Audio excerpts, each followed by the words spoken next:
40-42 বছর বয়সী একটি ছেলে কিভাবে ছাত্র হয় যে ছাত্র রাজনীতি করছেন? আমরা তো ছাত্র রাজনীতির কথা বলছি এবং সামাজিক যোগাযোগ মাধ্যমে আমরা যখন কমেন্ট সেকশনে দেখি এক একজন এক এক অভিযোগ করছেন। কেউ কেউ একেবারে পুরো এনআইডি কার্ডও দেখাচ্ছেন যে এরকম 40-42 বছর বয়সী একটি ছেলে কিভাবে ছাত্র হয় যে ছাত্র রাজনীতি করছেন। আপনার মনে হয় কিনা এখানে একটা সত্যিকার অর্থে নীতিমালা দরকার? তার আগে আমি আপনাকে আজকে একটা প্রশ্ন করি। আপনি তো সবসময় আমাকে প্রশ্ন করেন, আজকে আপনাকে প্রশ্ন করি। কি করে 20 বছর যাবত অনির্বাচিত সরকার একটা দেশে থাকে, গণতান্ত্রিক দেশে, গণপ্রজাতন্ত্রী বাংলাদেশে? এটা যদি মানে তাহলে 20 বছর আগে যে ছেলেটা ছাত্র দলে ছিল সে তো এখন তার বয়স তো 40 বছরই হবে নাকি?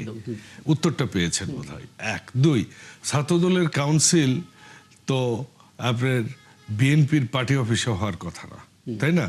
হল কমিটি তো হলেই হবে, এরকম সুযোগটা কি ছিল? আমরা তো ভাই গুপ্ত ছিলাম না যে আমরা গোপনে একটা কাউন্সিল করে ফেলবো। আমাদের তো ছাত্র দলের কমিটিগুলো করতে হয়েছে আমাদের 17 বছর প্লাস তার আগের 111 আপনি ধরেন।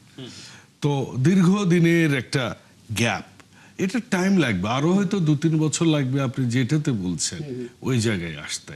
তবে আমরা শুরু করেছি, কিন্তু আমার ডিস্ট্রিক্টগুলো শুরু করেছে। যেমন আমার ডিস্ট্রিক্টে এবার সবচেয়ে জুনিয়র দুটো ছেলেকে সব মানে আহ্বায়ক এবং সদস্য সচিব করা হয়েছে। আমি শুধু জানতে চাইছি এরকম কোনো পরিকল্পনা আছে কিনা যেখান থেকে? আরেকটা প্রশ্ন যদি আপনাকে করি, সেটা হচ্ছে যে আমার ছাত্রত্ব যদি থাকে তাহলে ছাত্রদল করতে অসুবিধা কোথায়? ছাত্রত্ব মানে এত দীর্ঘ সময় কেন থাকবে ছাত্রত্ব? হ্যাঁ, আমি এলএলবি পড়বো, এরপর আমি পিএইচডি করব ছাত্র দলের, আর এটা তো আমার দলের ব্যাপার। আমি ছাত্র রাজনীতি বলতে বুঝি যে এখান থেকে একটা দুর্দান্ত নেতা বের হবে, সেই নেতা যদি সারা জীবন ছাত্র থেকে যায়। শেষের যুক্তিটা আমি যদি আপনাকে দিই, এটা তো আমার দলের একটা সহযোগী সংগঠন, এটা তো এটার একটা অভিভাবক আছে, তারা ঠিক করবে। অন্যদের এত কেন জ্বালা এটা নিয়ে, আমি তো এটা বুঝি না। দল তো আমার, এখানে তো আপনাকে চাপাই দিচ্ছি না কিছু। আমি আমার দলের, মনে করুন আমি বিএনপির একটা উপজেলার সভাপতি এখন, মনে করুন না, হুইচ ইজ ট্রু। আমি যদি মানে আমাদের কনস্টিটিউশন অনুযায়ী ভোট দিতে পারে কি 18 বছর বয়সের যে কেউ, তাই না? আমি 18 বছরের একটা ছেলেকে আমি একটা ইউনিয়নের বিএনপির সভাপতি করবো। So what's wrong with other political party? আমি তো এখানে কোনো ভুল দেখি না। এটা সাংগঠনিক সিদ্ধান্ত। So yes, this is a organizational মন্তব্যটা শুনে আসি। রাশেদুল ইসলাম রাশেদ, আপনি যদি ভুল না করে থাকি ছাত্র শিবিরের কেন্দ্রীয় সভাপতি ছিলেন আপনি একটা সময়, এবং আমরা আসলে দেখতাম যে এই ইদানিং কালও আমরা দেখলাম যে ক্যাম্পাসে যখন প্রায় 2 দিন ধরে একটা অস্থিরতা চললো, তখন শিবিরের পক্ষ থেকে বারবার এই খোঁচাটা দেয়া হচ্ছিল যে 40 বছর বয়সে একটা ছেলে কিভাবে ছাত্র দল করে ইত্যাদি ইত্যাদি। মানে পরিকাঠামো কি বলে? ছাত্র রাজনীতি করার সুনির্দিষ্ট বয়স কি আছে? নানা বাস্তবতায় একজন ছেলে তো ছাত্র রাজনীতি কন্টিনিউ করতেই পারে, কি বলবেন? না, আমি নিজেও এটার সাথে দ্বিমত করি আর কি, যে ছাত্র রাজনীতি এটা শিবিরেও বা ছাত্র দলেও বা ছাত্রলীগ বিগত ফেসিস্ট বা নিষিদ্ধ ঘোষিত, তাদের কারোরই আসলে সম্ভবত ছাত্রলীগের বা এরকম বামদের কিছু কিছু আছে বয়স সীমা, যদিও সেগুলো মানা হয় না। বাট আমি মনে করি যে একটা নীতিমালায় আসা দরকার, যে এত এইজের মধ্যে ছাত্রত্ব শেষ হওয়া দরকার। কারণ আমি নিজেও কিন্তু এরকম না যে একেবারে রেগুলার ছাত্রত্ব অবস্থায় আমি ছাত্র সংগঠনের দায়িত্বে ছিলাম। একটা বড় সংগঠনকে পরিচালনা করতে গিয়ে হয়তো বাস্তবতার কারণে অনেক সময় রেগুলার ছাত্রত্ব শেষ করার পর আবার নতুন করে মাস্টার্সে ভর্তি হতে হয়েছে। একাধিক আমরা অনেকে এরকম হয়েছে আর কি, এবং আমার ক্ষেত্রেও এরকম হয়েছে। আমি ডিপ্লোমা করেছি একটা নতুন করে, আবার একটা এমবিএ করেছি, এরকম হয়েছে। তো এই সব কিছুর ভিত্তিতে আমি আমার ছাত্রত্ব শেষ করেছি। বাট একটা কাঠামো থাকা দরকার। আমি গতকালকে ভুল না করলে ছাত্র দলের ঢাকা বিশ্ববিদ্যালয়ের যে একজন নেতৃত্বে ছিলেন হামিদ, তার একটা টকশো দেখছিলাম, সে তাকে এই প্রশ্নটাই করা হয়েছে যে কত বছর বয়সে ছাত্রত্ব শেষ হবে। তিনি এটার জবাব দেন না, এড়িয়ে গেছেন। আমার মনে হয়েছে যে এটার একটা টাইম ফ্রেম নিয়ে আসা দরকার। আর সেকেন্ড হচ্ছে যে আপনি যেটা বলেছেন যে ট্রল করা, এইগুলো প্রাতিষ্ঠানিকভাবে সাংগঠনিকভাবে করা হয় কিনা ট্রল আমার জানা নাই। ফেসবুকের সব কথা আপনি ধরতে গেলে বিপদ হবে, কারণ ফেসবুকে কারা কোন দিক থেকে কি বলছে। এটা যখন আমরা বক্তব্য নিচ্ছিলাম, ইন্টারভিউ নিচ্ছিলাম আমাদের সহকর্মী, তখন লাইভেই তারা বলছিলেন। একটু শেষ করি আর কি, একটু শেষ করি। আমি বরঞ্চ একটু পজিটিভলি দেখছি। আমি কেন পজিটিভলি দেখছি? মাননীয় প্রধানমন্ত্রী জনাব তারেক রহমানের অনেক ইনিশিয়েটিভ আমার কাছে পজিটিভ মনে হয়।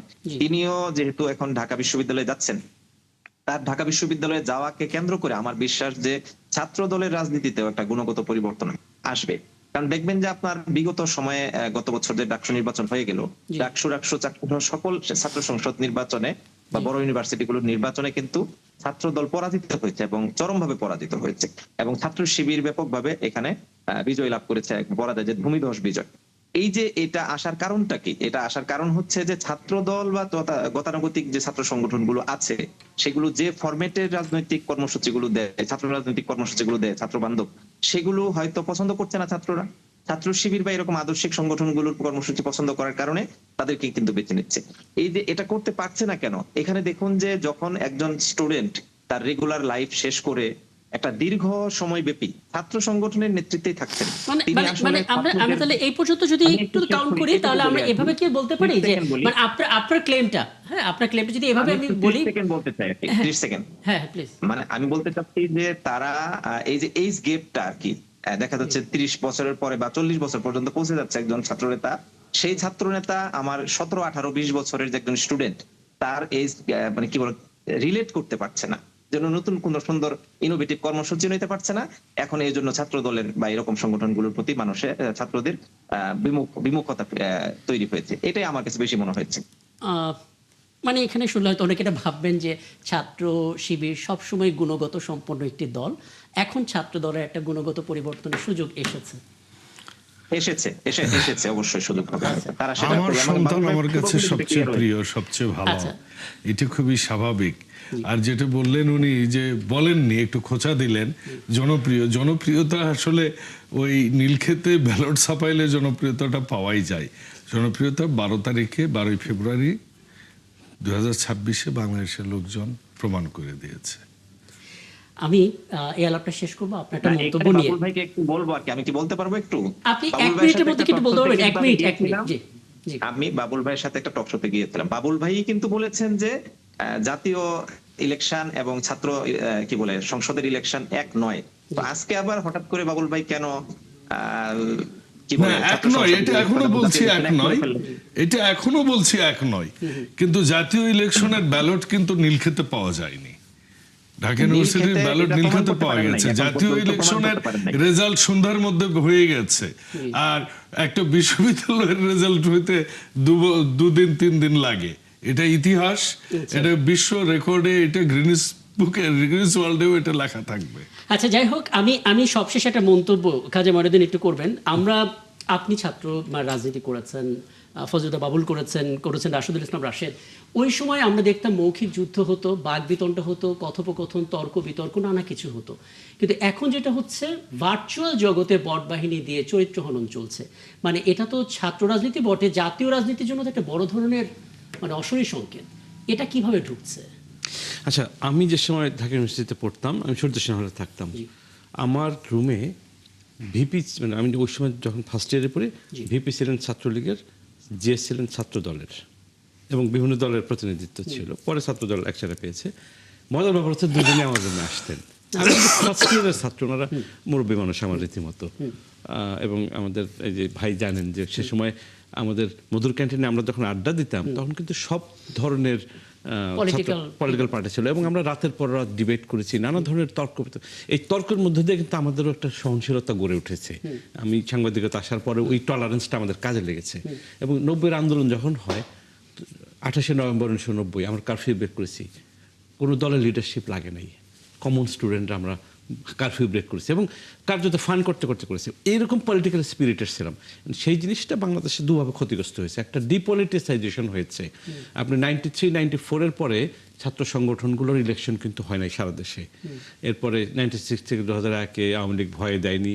আবার 2001 থেকে 2006-এ আমি জানি না কী কারণে বিএনপি, জামাত আহলান যখন ক্ষমতা ছিল তারা কিন্তু ইলেকশন দেননি। সুতরাং একটা বন্ধাত্ব তৈরি হয়েছে।